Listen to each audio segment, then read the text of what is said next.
JP അസ്ട്രോലൈഫിലേക്ക് എല്ലാവർക്കും സ്വാഗതം. ഇന്ന് നിങ്ങളുമായി പങ്കുവയ്ക്കുന്നത് മിഥുനമാസത്തെ കർക്കിടകം രാശിക്കൂറുകാരുടെ ഫലമാണ്.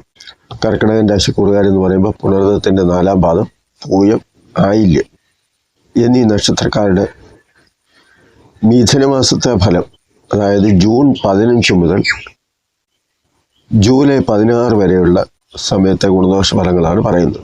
കർക്കിടകൻ രാശിയുടെ രാശാധിപൻ ചന്ദ്രനാണ്. ചന്ദ്രന് സ്ഥിരത ഉണ്ടാകില്ല എന്ന് ഞാൻ നേരത്തെ പറഞ്ഞിട്ടുണ്ട്. കാരണം കറുത്ത പക്ഷവും വെളുത്ത പക്ഷവുമായി സഞ്ചരിക്കുന്ന ഗ്രഹമാണ്.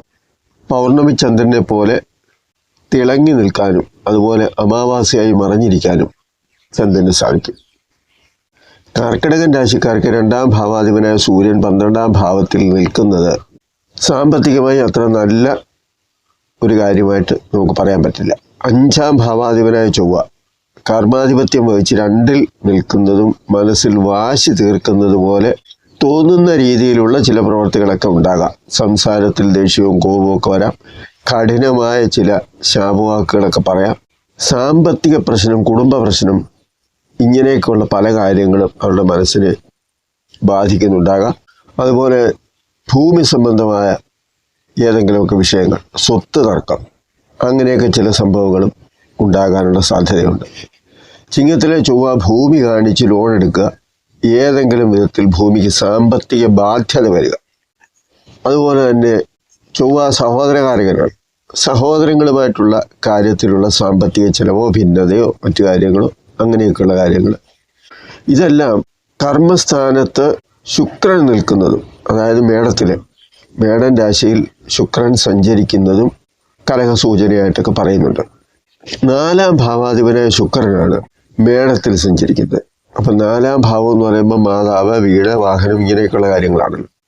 അപ്പോൾ സ്വാഭാവികമായും വീട്ടിൽ കുറേ നല്ല അനുഭവങ്ങളും കുറേ കാര്യങ്ങളൊക്കെ ശുക്രനാണ് ഭൗതിക സുഖസൗകര്യങ്ങളൊക്കെ നൽകുമെങ്കിലും ചൊവ്വായുമായിട്ടുള്ള ഒരു ബന്ധം വീട്ടിൽ ചില കലഹ സാധ്യതയൊക്കെ സൂചിപ്പിക്കുന്നുണ്ട്. സ്വത്ത് തർക്കം, സഹോദരങ്ങളുമായിട്ടുള്ള ചില അഭിപ്രായ വ്യത്യാസങ്ങൾ, ഇങ്ങനെയൊക്കെയുള്ള പല കാര്യങ്ങളെയും ചിലപ്പോൾ സൂചിപ്പിക്കാം. അതുപോലെ ആരോപണങ്ങൾ, ഇത്തരം കാര്യങ്ങളൊക്കെ തന്നെ ശുക്രനും ചൊവ്വായും തമ്മിലുള്ള ഒരു ബന്ധത്തെ നമുക്ക് വേണമെങ്കിൽ കണ്ടെത്താൻ സാധിക്കും. കാരണം ശുക്രൻ സ്ത്രീകളെ സംബന്ധിക്കുന്ന കാര്യമാണ്. അതുകൊണ്ട് തന്നെ സ്ത്രീകളെ സംബന്ധിക്കുന്ന കാര്യത്തിലും സ്ത്രീകൾ മുഖേനയും ഒക്കെ ചില പ്രയാസങ്ങൾ, സ്ത്രീകൾക്കും പ്രയാസം ഉണ്ടാകാം, സ്ത്രീകൾ മൂലവും പ്രയാസം ഉണ്ടാകും. ജൂൺ 29 വരെ സുബ്രഹ്മണ്യ സ്വാമിക്ക് വഴിപാടൊക്കെ നടത്തി. ചിങ്ങത്തിലെ ചൊവ്വ എന്ന് പറയുമ്പോൾ സ്വാഭാവികമായിട്ട് ഓജരാശിയാണ് വരുന്നത്. അപ്പം ചിങ്ങത്തിലെ ചൊവ്വ സുബ്രഹ്മണ്യനെയും കർക്കിടകത്തിലെ ചൊവ്വ ഭദ്രകാളിയെയും സൂചിപ്പിക്കുന്നു. ഞാൻ നേരത്തെ പല വീഡിയോയിലും പറഞ്ഞിട്ടുണ്ട്. അപ്പം അങ്ങനെ സുബ്രഹ്മണ്യന് വഴിപാട് നടത്തുക. അതുപോലെ ശുക്രനെ സംബന്ധിച്ച് പറയുമ്പം ഗണപതിയെ തൊഴുത് പ്രാർത്ഥിക്കുക, നാളികേരം ഉടയ്ക്കുക, ഇങ്ങനെയൊക്കെയുള്ള കാര്യങ്ങളും നല്ലതാണ്. ജൂൺ 29 മുതൽ ഇടവത്തിലേക്ക് ശുക്രൻ മാറും. ഇടവത്തിലേക്ക് ശുക്രൻ മാറുക എന്ന് പറഞ്ഞാൽ സ്വക്ഷേത്രത്തിൻ്റെ ആ ഒരു അവസ്ഥയിൽ, അതായത് സ്വന്തം ക്ഷേത്രത്തിലേക്ക് തന്നെയാണ് ശുക്രൻ മാറുന്നത്. അപ്പം അങ്ങനെ വരുമ്പോൾ അത് പലവിധ ലാഭവും നേട്ടവും ഒക്കെ ഉണ്ടാവും. പ്രത്യേകിച്ച് 11-ാം ഭാവത്തിലേക്ക് വരിക എന്ന് പറയുമ്പം ആഗമനസ്ഥാനവും ലാഭസ്ഥാനവും ഒക്കെയാണ്. പല വിധത്തിലുള്ള ലാഭം, അതുപോലെ തന്നെ വന്നു ചേരുന്ന കാര്യങ്ങൾ. ശുക്രനാകുമ്പോൾ ഭൗതിക സുഖ സൗകര്യങ്ങളെ സംബന്ധിക്കുന്ന കാര്യങ്ങൾ, വീട്ടിലെ സാഹചര്യങ്ങൾ മാറുക, അതുപോലെ തന്നെ നല്ല ഭക്ഷണം, വസ്ത്രം, ഇങ്ങനെയൊക്കെയുള്ള കാര്യങ്ങളൊക്കെ ഉണ്ടാകുക. സഹായിക്കാനൊക്കെ ബന്ധുക്കളൊക്കെ വരിക, അല്ലെങ്കിൽ ആരെങ്കിലുമൊക്കെ നമ്മളെ സഹായിക്കാൻ ഇങ്ങോട്ട് വരിക. 11-ാം ഭാവം ആഗമന സ്ഥാനമാണ്. അപ്പം വന്നു ചേരുന്ന ഒരു സാഹചര്യം വരിക.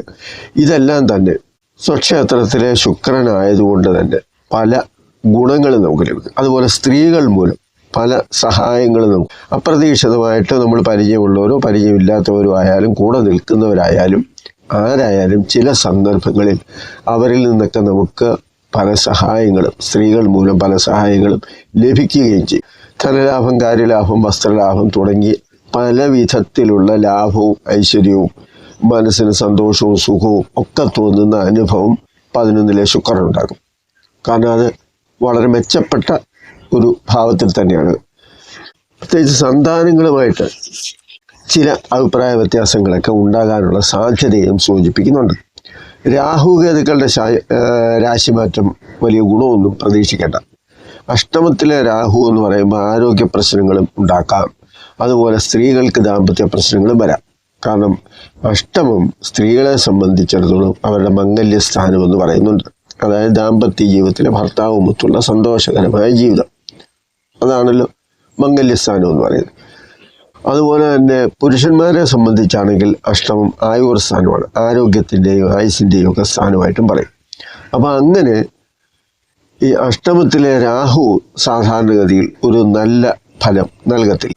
അത് സ്വാഭാവികമായും ദാമ്പത്യ ജീവിതത്തിൽ ചില അഭിപ്രായ വ്യത്യാസങ്ങൾ, അല്ലെങ്കിൽ ദമ്പതിമാർ തമ്മിൽ ചില വിയോജിപ്പ്, അതുമല്ലെങ്കിൽ ആരോഗ്യ സംബന്ധമായ പ്രശ്നം, കൂടെ നിൽക്കുന്നയാൾക്ക് ആരോഗ്യ സംബന്ധമായ എന്തെങ്കിലുമൊക്കെ പ്രശ്നങ്ങൾ വരുമ്പോഴും അത് ചില ബുദ്ധിമുട്ടുകളെയൊക്കെ സൂചിപ്പിക്കുന്ന കാര്യമാണല്ലോ.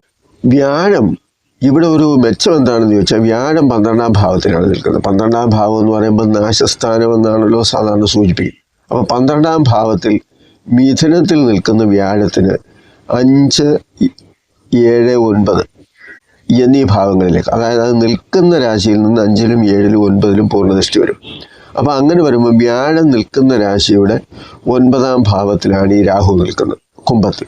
അപ്പം വ്യാഴത്തിൻ്റെ ഒരു പൂർണ്ണ ദൃഷ്ടി കുംഭത്തിന് ലഭിക്കുന്നത് കൊണ്ട് തന്നെ സ്വാഭാവികമായും വ്യാഴത്തിൻ്റെ ദൃഷ്ടി കൊണ്ട് രാഹുവിൻ്റെ ദോഷത്തിൻ്റെ കാഠിന്യത്തെ കുറയ്ക്കാൻ സാധിക്കും. അതൊരു വലിയ കാര്യമാണ്. കാരണം 12ാം ഭാവത്തിലെ വ്യാഴം നമുക്ക് അനുകൂലമല്ലെങ്കിലും ആ വ്യാഴത്തിൻ്റെ ദൃഷ്ടി കൊണ്ട് പല ഗുണങ്ങളും ഉണ്ടാകുമല്ലോ.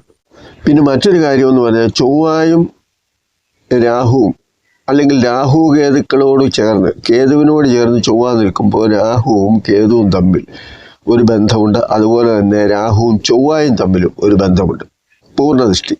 അപ്പം രാഹുവിനോട് ചൊവ്വ ഡയറക്റ്റായിട്ട് നോക്കുന്നു. രാഹുവിനെ ചൊവ്വ 7ാം ഭാവ ദൃഷ്ടിയിൽ സ്വാധീനിക്കുന്നു എന്ന് പറയുമ്പം രാഹുവിൻ്റെ പവറിന് കുറേ കൂടി ബലം വരികയാണ്. അപ്പോൾ അങ്ങനെ വരുമ്പോൾ അഷ്ടമത്തിലെ രാഹു എന്ന് പറയുമ്പോൾ പലപ്പോഴും അഭിപ്രായ ഭിന്നതയും പ്രശ്നങ്ങളും അത് വലുതാക്കാൻ ചിലപ്പോൾ സാഹചര്യം വരും. അത്തരത്തിലുള്ള സാഹചര്യത്തെയൊക്കെ ഒന്ന് കുറച്ച്, അതിൻ്റെ പവറൊക്കെ ഒന്ന് കുറച്ചൊരു ദൈവാധീനം ഉണ്ടാക്കി തരുന്നതാണ് 12ാം ഭാവത്തിൽ നിൽക്കുന്ന വ്യാഴത്തിൻ്റെ ദൃഷ്ടി രാഹുവിന് ലഭിക്കുന്നത്. അത് ഒരു തരത്തിലൊരു വലിയ കാര്യം തന്നെയാണെന്ന് നമുക്ക് പറയാം. പിന്നെ അഷ്ടമത്തിലെ രാഹുവും 12ാം ഭാവത്തിലെ വ്യാഴവും ഒക്കെ സൂചിപ്പിക്കുന്ന മറ്റൊരു കാര്യം എന്ന് പറഞ്ഞാൽ അന്യദേശവാസത്തെ സൂചിപ്പിക്കാം എന്നതാണ്. അതുപോലെ അഷ്ടമത്തിൽ സഞ്ചരിച്ചുകൊണ്ടിരുന്ന ശനി അത് 9ാം ഭാവത്തിലേക്ക് മാറുന്നു, ഭാഗ്യസ്ഥാനമാണ്. 9ാം ഭാവത്തിൽ മീനൻ രാശിയിൽ നിൽക്കുന്ന ശനിയും അത്ര വലിയ ഗുണം ചെയ്യുമെന്ന് ചോദിച്ചാൽ ഗുണം ചെയ്യത്തില്ല. കാര്യതടസ്സവും ബന്ധുവിരോധവും ഒക്കെ സൂചിപ്പിക്കുന്ന ഒരു രീതി തന്നെയാണ്. അതായത് വലിയ ഭാഗ്യമൊന്നും ചെയ്യത്തില്ല. ശനി അനുകൂലമല്ലാത്തവരെ സംബന്ധിച്ച് അത് ഭാഗ്യദോഷമായിട്ട് തന്നെ വരുന്ന ഒരു സാഹചര്യം. എന്നാൽ ശനി ജാതകത്തിൽ 3, 6, 11 ഭാവത്തിലൊക്കെ വ്യാഴക്ഷേത്രത്തിലോ അതുപോലെ സ്വക്ഷേത്രത്തിലോ ഉച്ചരാശിയിലോ അങ്ങനെയൊക്കെ ശനി നിൽക്കുന്നവരെ സംബന്ധിച്ച്, ജാതകത്തിൽ നിൽക്കുന്നവരെ സംബന്ധിച്ച്, അതായത് മകരം, കുംഭം, മീനം, ധനു ഇങ്ങനെയുള്ള രാശികളിൽ, അതുപോലെ തുലാം രാശിയിൽ ഒക്കെ ശുക്രൻ ജാതകത്തിൽ സഞ്ചരിക്കുകയും അങ്ങനെ വരുന്ന ഭാവങ്ങൾ 3, 6, 11 ഭാവമായിട്ട് വരികയും ഒക്കെ ചെയ്യുന്നവരെ സംബന്ധിച്ച് ശനി, ഇപ്പോൾ കണ്ടകശനി ആയാലും 9ലെ ശനി ആയാലും അത്ര വലിയ ദുരിതമൊന്നും അവർക്ക് ഉണ്ടാക്കത്തില്ല. മറിച്ച് ശനി അത്ര വലിയ ബലവാനൊന്നുമല്ല. ഇഷ്ടഭാവത്തിൽ അല്ലാത്തവരെ സംബന്ധിച്ചിടത്തോളം അത് അത്ര നല്ല അനുഭവം ആയിരിക്കും എന്ന് പ്രതീക്ഷിക്കാനും പറ്റത്തില്ല. അതുപോലെ ശനിയെ സംബന്ധിച്ച് പറയുമ്പം ശനിയുടെ പൂർണ്ണദൃഷ്ടി എന്ന് പറയുന്നത് 3, 7, 10 ഭാവത്തിലാണ്. ഓരോ ഗ്രഹങ്ങളുടെയും പൂർണ്ണദൃഷ്ടി വരുന്നത് ഓരോ രീതിയിൽ. ഇപ്പോൾ വ്യാഴത്തിന് 5ാം ഭാവത്തിലും 7ാം ഭാവത്തിലും 9ാം ഭാവത്തിലും ഒക്കെ വരുമ്പോൾ ചൊവ്വയെ സംബന്ധിച്ച് 4ാം ഭാവം, 7ാം ഭാവം, 8ാം ഭാവം വരും. ശനിയാവുമ്പോൾ 3, 7, 10 ഭാവത്തിലാണ് പൂർണ്ണദൃഷ്ടി വരുന്നത്. 7ാം ഭാവത്തിൽ എല്ലാ ഗ്രഹങ്ങൾക്കും ദൃഷ്ടി വരും. അപ്പോൾ ഈ 3, 7, 10 ഭാവങ്ങളിലേക്ക് ദൃഷ്ടി ചെയ്യുമ്പം 3ാം ഭാവ ദൃഷ്ടി ഇടവത്തിൽ വരും. കാരണം മീനത്തിൽ നിൽക്കുന്ന ശനി 3ാം ഭാവമായി ഇടവത്തിലേക്ക് ദൃഷ്ടി ചെയ്യുമ്പോൾ അത് 11ാം ഭാവമായിട്ടാണ് വരുന്നത് കർക്കിടകൻ രാശിക്കൂറുകാരെ സംബന്ധിച്ച്. അതുപോലെ 7ാം ഭാവദൃഷ്ടി എന്ന് പറയുന്നത് കന്നിയിൽ 3ാം ഭാവമായിട്ട് വരും. 10ാം ഭാവദൃഷ്ടി എന്ന് പറയുന്നത് ധനുവിൽ 6ാം ഭാവമായിട്ട് വരും കർക്കിടകൻ രാശിക്കാരെ സംബന്ധിച്ച്. അതായത് ഈ 3 ഭാവങ്ങളിലും 3, 11, 6 ഭാവങ്ങളിൽ വരുന്ന ശനിയുടെ ദൃഷ്ടി, ശനി മോശവാനായിട്ടാണ് നിൽക്കുന്നതെങ്കിലും, കാരണം ഇഷ്ടഭാവത്തിലല്ലല്ലോ ഇപ്പോൾ ശനി നിൽക്കുന്നത്, എങ്കിലും ആ ശനിയുടെ ദൃഷ്ടി കൊണ്ട് ഈ കർക്കിടകൻ രാശിക്കാർക്ക് ചില ഗുണങ്ങളൊക്കെ ലഭിക്കും എന്നതാണ് സൂചിപ്പിച്ചത്. അത് നിർമ്മാണ മേഖലയിൽ പ്രവർത്തിക്കുന്നവർക്കും കരാർ ജോലിക്കാർക്കും ഒക്കെ സാമ്പത്തികമായിട്ട് ചില മെച്ചമുണ്ടാകും. അതായത് സാധാരണ തൊഴിലാളികളിൽ നിന്നുള്ള ഗുണത്തെയാണ് സൂചിപ്പിക്കുന്നത്. ശനിയെ സംബന്ധിച്ച് പറയുമ്പോൾ അധ്വാനിക്കുന്ന ജനവിഭാഗം അല്ലെങ്കിൽ തൊഴിലാളികൾ എന്നൊക്കെയാണ്. അപ്പോൾ തൊഴിലാളികൾ ഉപയോഗിച്ചുകൊണ്ട് കരാർ ജോലിയോ മറ്റു ജോലികളോ ഒക്കെ ചെയ്യിക്കുന്നവരെ സംബന്ധിച്ച് അതിൽ നിന്നുള്ള ലാഭം. അതുപോലെ മറ്റൊരു കാര്യമെന്ന് പറഞ്ഞാൽ ശനിയെ സംബന്ധിച്ച് പറയുന്നത് വൃദ്ധജനങ്ങളെ സൂചിപ്പിക്കുന്ന കാര്യം, പ്രായമായവരെ. അപ്പം അങ്ങനെ നമ്മൾ നോക്കുമ്പോൾ വൃദ്ധസദനമൊക്കെ നടത്തുന്നവർ അങ്ങനെയുള്ളവർക്കും ഒരു സമയം അത്ര മോശമല്ല എന്ന് നമുക്ക് പറയേണ്ടി വരും. പിന്നെ മറ്റൊരു കാര്യമെന്ന് പറഞ്ഞാൽ ഈ 8ാം ഭാവം 12ാം ഭാവം അങ്ങനെയൊക്കെയുള്ള ഒരു ബന്ധം പൊതുവെ വന്നപ്പോൾ അഷ്ടമത്തിലെ രാഹു 12ലെ വ്യാഴം ഇങ്ങനെയൊക്കെ വന്നപ്പോൾ അന്യദേശവാസത്തെ സൂചിപ്പിക്കുന്ന കാര്യം ഞാൻ നേരത്തെ പറഞ്ഞു. അപ്പം അങ്ങനെയൊക്കെ അന്യദേശത്ത് കരാർ ജോലി ചെയ്യുന്നവർക്കൊക്കെ അതിൻ്റേതായ ഗുണമൊക്കെ സിദ്ധിക്കും. അതുപോലെ ഭാഗ്യസ്ഥാനത്ത് നിൽക്കുന്ന ശനി വലിയ മെച്ചമൊന്നും നൽകത്തില്ല. പിന്നെ ചൊവ്വയുടെ അഷ്ടമശനി ശനിയെ ബാധിക്കുന്നുണ്ട്. കാരണം ചിങ്ങൻ രാശിയിൽ നിൽക്കുന്ന ചൊവ്വ അഷ്ടമത്തിലേക്ക് നോക്കുക എന്ന് പറയുന്നത് മീനം രാശിയിലേക്കാണ്. അപ്പം അത് ശനിയെ ബാധിക്കും. ശനിയും ചൊവ്വയും തമ്മിലുള്ള ഒരു ബന്ധത്തെ സൂചിപ്പിക്കുന്നുണ്ട്. അപ്പോൾ കൂട്ടു ബിസിനസ്, കരാർ ജോലി എന്നിവയൊക്കെ നടക്കുമെങ്കിലും കരാറിൻ്റെ തുക ലഭിക്കാൻ താമസം നേരിടാം, അല്ലെങ്കിൽ സമയത്തിന് പൈസ കിട്ടാത്ത ഒരു സാഹചര്യം വരാം. കാരണം തൊഴിലാളികളെ വെച്ച് കാര്യങ്ങളൊക്കെ വേഗത്തിൽ നടക്കുന്നുണ്ട്, അതിനൊക്കെയുള്ള ലാഭമൊക്കെ പ്രതീക്ഷിക്കുന്നുണ്ട്.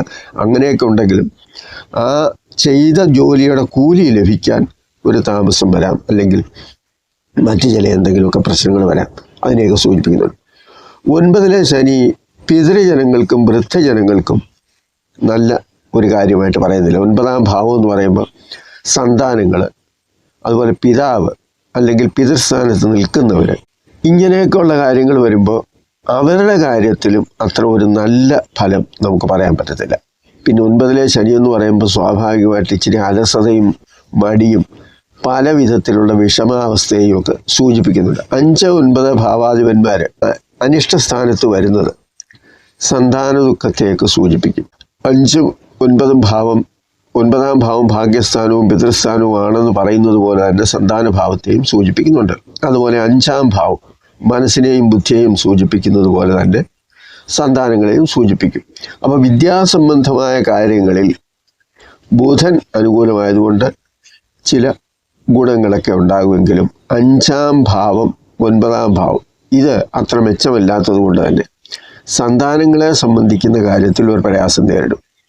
സന്താന ദുഃഖം അനുഭവിക്കുന്നവർക്കും ഒരു വലിയ നേട്ടമായിട്ട് നമുക്ക് പറയാൻ പറ്റത്തില്ല. വിദ്യാഭ്യാസ സംബന്ധമായ കാര്യങ്ങളിലൊക്കെ ഗുണമൊക്കെ ഉണ്ടാകും. സൂര്യനും ബുധനും അതിൻ്റെ പ്രാധാന്യത്തെ സൂചിപ്പിക്കുന്നുണ്ട്. ഭാഗ്യാധിപനായ വ്യാഴം യോഗം ചെയ്യുന്നുണ്ട്. അതായത് ആദിത്യ ബുധ യോഗം, അതുപോലെ വ്യാഴത്തിൻ്റെ യോഗം, ഇതെല്ലാം തന്നെ വിദ്യാഭ്യാസത്തെയും അതിൻ്റെ മെച്ചത്തെയും ഒക്കെ സൂചിപ്പിക്കും. വിദ്യാഭ്യാസം എത്ര ഉണ്ടായിട്ടും തൊഴിൽപരമായ ആവശ്യത്തിനായി അന്യദേശവാസം നടത്തേണ്ട ഒരു സാഹചര്യം വരാം എന്നാണ്. 12ാം ഭാവത്തിലായതുകൊണ്ട് തന്നെ സ്വന്തം സ്ഥലത്ത് അല്ലെങ്കിൽ ജനിച്ചു വളർന്ന നാട്ടിൽ അത്ര വലിയ മെച്ചമൊന്നും എത്ര പഠിച്ചിട്ടും ഉണ്ടാകുന്നില്ല എന്നൊരു തോന്നലോടു കൂടി അന്യദേശവാസം നടത്തിയാലോ അല്ലെങ്കിൽ വിദേശത്തെങ്ങാനും പോയി ജോലി ഒന്ന് തരപ്പെടുത്തിയാലോ എന്നൊക്കെ ചിന്തിക്കുന്ന ഒരു സാഹചര്യം ഉണ്ടാകും എന്ന് തന്നെയാണ് സൂചിപ്പിച്ചത്. അതുപോലെ തന്നെ ഉന്നത വിദ്യാഭ്യാസമൊക്കെ കഴിഞ്ഞ് ഏതെങ്കിലും തരത്തിലുള്ള ജോലി ചെയ്തുകൊണ്ടിരിക്കുന്നവരെ സംബന്ധിച്ച് പറയുമ്പോഴും 12ാം ഭാവസ്ഥിതി എന്ന് പറയുമ്പം ജോലിക്ക് തക്ക ഒരു വേതനം ലഭിക്കുന്നില്ല, അല്ലെങ്കിൽ ഒരു സംതൃപ്തി ലഭിക്കുന്നില്ല, വെറുതെ സമയം കളയുകയാണ് എന്നുള്ള ഒരു ചിന്തയും ഉണ്ടാകാം. അപ്പം അത്തരത്തിലുള്ള ഒരു ചിന്തയിൽ നിന്നും വിദേശ ജോലിയെ സംബന്ധിച്ചും വിദേശ യാത്രയെ സംബന്ധിച്ചുമൊക്കെ ചിന്തിക്കാം. അങ്ങനെ ചിന്തിക്കുന്നവർക്കും വിദേശയാത്രയ്ക്കുള്ള സാഹചര്യങ്ങളൊക്കെ ഉണ്ടാകും. അതായത് വിദേശത്തെ ജോലിക്കുള്ള ഏതെങ്കിലും തരത്തിലുള്ള ഗുണം ഉണ്ടാകാം. അവിടെ ചെയ്യുന്നവർക്കും അതിൻ്റേതായ മെച്ചമൊക്കെ വരാം. ജൂൺ 22 മുതൽ ഉള്ള ബുധൻ്റെ ചരരാശി സഞ്ചാരം സൂചിപ്പിക്കുന്നത് വിദേശവാസത്തെയാണ്, അല്ലെങ്കിൽ ദൂരദേശ യാത്രയാണ്. വിദേശം എന്ന് മാത്രമല്ല ദൂരദേശം, ഇത് രണ്ടുമാകാം. ചിലരെ ചോദിക്കും, എന്തിനാണ് ഇങ്ങനെയൊക്കെ അങ്ങ് വിശദീകരിക്കുന്നത്, കാര്യങ്ങൾ അങ്ങ് ചുരുക്കി പറഞ്ഞാൽ പോലെയെന്ന്. ഗ്രഹങ്ങളുടെ സ്ഥാനവും അവസ്ഥയും ഓരോന്നും പറഞ്ഞ് വിശദീകരിക്കുന്നതാണ് അസ്ട്രോളജി. അതുപോലെ അത് പഠിക്കുന്നവർക്ക് കാര്യങ്ങൾ മനസ്സിലാക്കാനും വേണ്ടിയാണ് കാര്യങ്ങൾ നമ്മൾ പറയുന്നത്. കാരണം എന്തുകൊണ്ട് പറയുന്നു എന്നത് അസ്ട്രോളജിയുടെ തത്വമനുസരിച്ച് പറയുമ്പോൾ അത് മനസ്സിലാക്കാനും അതറിയാവുന്നവർക്ക് അത് ശരിയാണോ എന്ന് ചിന്തിക്കാനും ഒക്കെ സാധിക്കും. അല്ലാതെ വേറെ കുറേ കാര്യങ്ങൾ അങ്ങ് പറയുകയാണ്, നിങ്ങൾക്ക് അത് കിട്ടും, ഇത് കിട്ടും, മറ്റേത് കിട്ടും എന്നൊക്കെ പറയുമ്പോൾ അതിനകത്തിലൊക്കെ അസ്ട്രോളജി പഠിക്കുന്നവരും അറിയണമെന്ന് ആഗ്രഹിക്കുന്നവരെ സംബന്ധിച്ചൊക്കെ പല കൺഫ്യൂഷനും വരും. ഇതൊക്കെ ശരിയാണോ എന്നൊക്കെ തോന്നും. അതിനുവേണ്ടിയാണ് അങ്ങനെ പറയുന്നത്. മിഥുനൻ രാശിക്കാരെ സംബന്ധിച്ച് പറയുമ്പോൾ സൂര്യനും വ്യാഴവും ചൊവ്വയും രാഹുവും ശനിയും ഇത്രയും ഗ്രഹങ്ങളും അത്ര വലിയ മെച്ചമൊന്നും ചെയ്യുന്നില്ല എന്ന് നമുക്ക് മനസ്സിലാക്കാൻ പറ്റും. എന്നാൽ ഇവരുടെ ദൃഷ്ടി കൊണ്ട് പലപ്പോഴും ഒരു മെച്ചത്തെ സൂചിപ്പിക്കുന്നുണ്ട്. ഇപ്പോൾ ഉദാഹരണത്തിന് വ്യാഴം നഷ്ടസ്ഥാനത്താണ് നിൽക്കുന്നത്. ഈ 12ാം ഭാവത്തിലെ വ്യാഴം എന്ന് പറയുമ്പോൾ മോക്ഷസ്ഥാനമെന്നും പറയും. അതായത് 12ാം ഭാവത്തിൽ വ്യാഴം നിൽക്കുന്നവരെ മരണശേഷം നല്ല ഗതിയെ പ്രാപിക്കും, അല്ലെങ്കിൽ ഈശ്വര സാക്ഷാത്കാരം നേടും, സ്വർഗത്തിലെത്തും. ഇങ്ങനെയൊക്കെ ഉള്ള ചില ചിന്താഗതികളുമുണ്ട്. അപ്പം ജീവിതത്തെ സംബന്ധിച്ചിടത്തോളം 12ലെ വ്യാഴം എന്ന് പറയുമ്പോൾ അത് ജീവിത പുരോഗതി ഉണ്ടാക്കുമെന്ന് ചോദിച്ചാൽ ഭൗതിക ജീവിതത്തിൽ ചില പോരായ്മകളൊക്കെ വരുത്തി കഴിച്ചു. അപ്പം കർക്കിടകൻ രാശിക്കാരെ സംബന്ധിച്ച് 12ാം ഭാവത്തിലാണല്ലോ ഇപ്പോൾ വ്യാഴം നിൽക്കുന്നത്. അത് 4ാം ഭാവത്തിലും 8ാം ഭാവത്തിലും 6ാം ഭാവത്തിലേക്ക് നോക്കും. അതായത് കർക്കിടകൻ രാശിക്കാരുടെ 4ാം ഭാവത്തിലേക്ക് നോക്കും, അതുപോലെ 6ാം ഭാവത്തിലേക്ക് നോക്കും, അഷ്ടമത്തിലേക്ക് നോക്കും.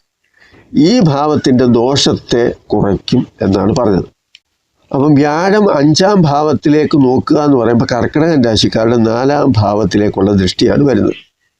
അപ്പം 4ാം ഭാവം എന്ന് പറയുമ്പോൾ മാതാവിനെ സംബന്ധിക്കുന്ന കാര്യങ്ങൾ, വീടിനെ സംബന്ധിക്കുന്ന കാര്യങ്ങൾ, അത്തരത്തിൽ ഉള്ള ഏതെങ്കിലുമൊക്കെ സ്വഭാവം, ഇങ്ങനെയൊക്കെയുള്ള കാര്യത്തിലൊക്കെ ഒരു മാറ്റം അല്ലെങ്കിൽ ഗുണകരമായ ഒരു ഈശ്വരാധീനം അവിടെ ലഭിക്കുന്നു എന്ന് നമുക്ക് വേണമെങ്കിൽ പറയാം. അതുപോലെ 6ാം ഭാവത്തിലെ ദൃഷ്ടി, വ്യാഴം 7ാം ഭാവത്തിലേക്ക് ദൃഷ്ടി ചെയ്യുമ്പോൾ കർക്കിടകൻ രാശിക്കാർക്ക് അത് 6ാം ഭാവമായിട്ടാണ് വരുന്നത്. അപ്പോൾ അങ്ങനെ വരുമ്പോഴും അതും മെച്ചമാണ്. 6ാം ഭാവത്തിലേക്ക് വ്യാഴം നോക്കുക എന്ന് പറയുമ്പോൾ ആരോഗ്യ സംബന്ധമായ കാര്യങ്ങൾ, ശത്രുക്കളുടെ ആക്രമണത്തിനൊരു കുറവ് വരിക, ഇങ്ങനെയൊക്കെയുള്ള പല കാര്യങ്ങൾ.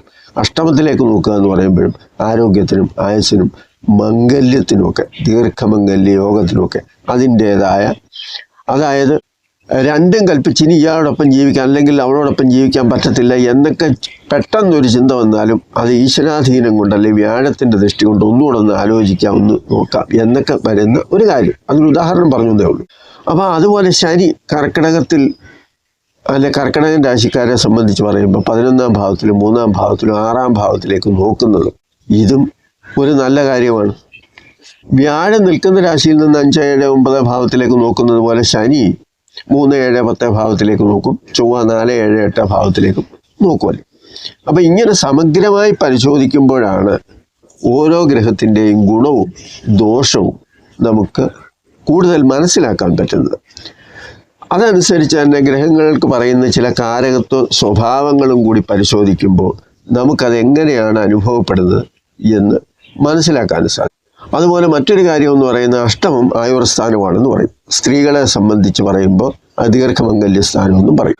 അപ്പോൾ അങ്ങനെ അഷ്ടമത്തിലൊരു പാപം നിന്നാൽ അത് ആയുസ്സിനും ദോഷമാണ്, ദീർഘമംഗല്യത്തിനും അതായത് ദാമ്പത്യ ബന്ധത്തിനും ദോഷമാണ് എന്ന് പറയുമ്പോൾ എല്ലാ പാപന്മാരും നിന്നാൽ അങ്ങനെ വരുമോ എന്നുകൂടി നമുക്ക് ആലോചിക്കണം. കാരണം ഇതൊരു ക്ലോസ് മാത്രമാണ് ഈ പറയുന്നത്.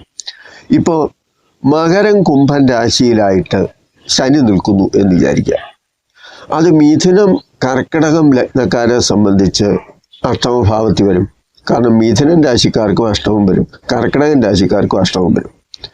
അപ്പം മകരം കുംഭൻ രാശി ശനിയുടെ സ്വക്ഷേത്രവുമാണ്. അങ്ങനെ സ്വക്ഷേത്ര ബലവാനായി ശനി നിൽക്കുമ്പോൾ അത് അഷ്ടമത്തിൽ വരികയാണെങ്കിൽ അത് മുമ്പേ പറഞ്ഞതുപോലെ ആയുസ്സിനെ ദോഷം ചെയ്യുന്നതോ അല്ലെങ്കിൽ ദീർഘമംഗല്യത്തെ തടയുന്നതോ അല്ല എന്നുള്ളത് കൂടി നമ്മൾ മനസ്സിലാക്കണം. ചില ദീർഘമംഗല്യം എന്ന് പറയുമ്പോൾ സ്ത്രീകളെ സംബന്ധിച്ച് ചില കഷ്ടപ്പാടും ബുദ്ധിമുട്ടും അല്ലെങ്കിൽ ചില മനപ്രയാസങ്ങളൊക്കെ ഉണ്ടായിക്കൂടാ എന്നൊന്നുമില്ല. എങ്കിലും ആയുസ്സിനെ സംബന്ധിച്ചിടത്തോളം അതൊരു നല്ല കാര്യമാണ്. അതെന്തുകൊണ്ടാണെന്ന് ചോദിച്ചാൽ അഷ്ടമം ആയുസ്സിൻ്റെ സ്ഥാനമാണ്, ശനി നാശത്തിൻ്റെ കാരകനുമാണ്. അപ്പം ആയുസ്സിനെ ഹനിക്കുന്ന എന്താണോ ഉള്ളത് അതിനെ നശിപ്പിക്കുക എന്നതുകൊണ്ട് തന്നെയാണ് അഷ്ടമത്തിൽ ശനി നിൽക്കുമ്പോൾ അത് ദീർഘായുസ്സിന് അല്ലെങ്കിൽ ആയുസ്സിനെ സൂചിപ്പിക്കാം എന്ന് പറയുന്നത്. അത് ഞാൻ ശനിക്ക് മുമ്പേ പറഞ്ഞതുപോലെ സ്വക്ഷേത്രമോ അല്ലെങ്കിൽ അതുപോലുള്ള ബലവാനായിട്ട് നിൽക്കണം എന്ന് മാത്രമേ ഉള്ളൂ. ഞാനീ പറഞ്ഞത് എന്താണെന്ന് ചോദിച്ചാൽ, ഏതെങ്കിലും ഒരു ഗ്രഹം ഏതെങ്കിലും ഒരു രാശിയിൽ ഇപ്പോൾ എണ്ണം നോക്കി ഇപ്പോൾ പല വിവാഹാലോചനകളും വരുമ്പോൾ ബ്രോക്കർമാർ ഈ 2, 4, 7, 8, 12 ഇങ്ങനെയുള്ള സംഖ്യകൾ കാണാതെ പഠിച്ചു വച്ചിട്ടുണ്ട്. അപ്പോൾ ഉടനെ തന്നെ ഇപ്പോൾ വീട്ടിൽ വരുന്നു, ഏതെങ്കിലും പെൺകുട്ടിയുടെ അല്ലെങ്കിൽ പുരുഷൻ്റെ ഒരു ജാതകം ഇവർ വാങ്ങിച്ചിട്ട് കുറച്ച് പൈസയൊക്കെ വാങ്ങിച്ചിട്ട് അതിൽ ഇപ്പോൾ കൊണ്ടുവരാമെന്നൊക്കെ പറയും. അന്നേരം നോക്കിയിട്ട് പറയും, ഇതിന് പാവദോഷമുണ്ട് അല്ലെങ്കിൽ ചൊവ്വാദോഷമുണ്ട്, അങ്ങനെയാണ് ഇങ്ങനെയാണ്, ഇച്ചിരി ബുദ്ധിമുട്ടാണ് എന്നൊക്കെയുള്ള കാര്യം. അപ്പോൾ ഞാൻ പറഞ്ഞത് എന്താണെന്ന് ചോദിച്ചാൽ, എണ്ണത്തിലല്ല കാര്യം. അവിടെ നിൽക്കുന്ന ഗ്രഹങ്ങളുടെ സ്വഭാവം അനുസരിച്ച് നമ്മൾ കാര്യങ്ങൾ ചിന്തിക്കുമ്പോൾ പലതും മോശമാണെന്ന് ഒറ്റ നോട്ടത്തിൽ തോന്നുന്നത് മോശമല്ലാതിരിക്കാം, നല്ലതാണെന്ന് തോന്നുന്നത് നല്ലതല്ലാതെയും വരാം. അതുകൊണ്ടാണ് ഈ കാര്യങ്ങളൊക്കെ കൂടുതൽ വിശദീകരിച്ച് പറയുന്നത്. ഈ വീഡിയോ നിങ്ങൾക്ക് ഇഷ്ടപ്പെട്ട് കാണും എന്ന് ഞാൻ വിചാരിക്കുന്നു. നന്ദി.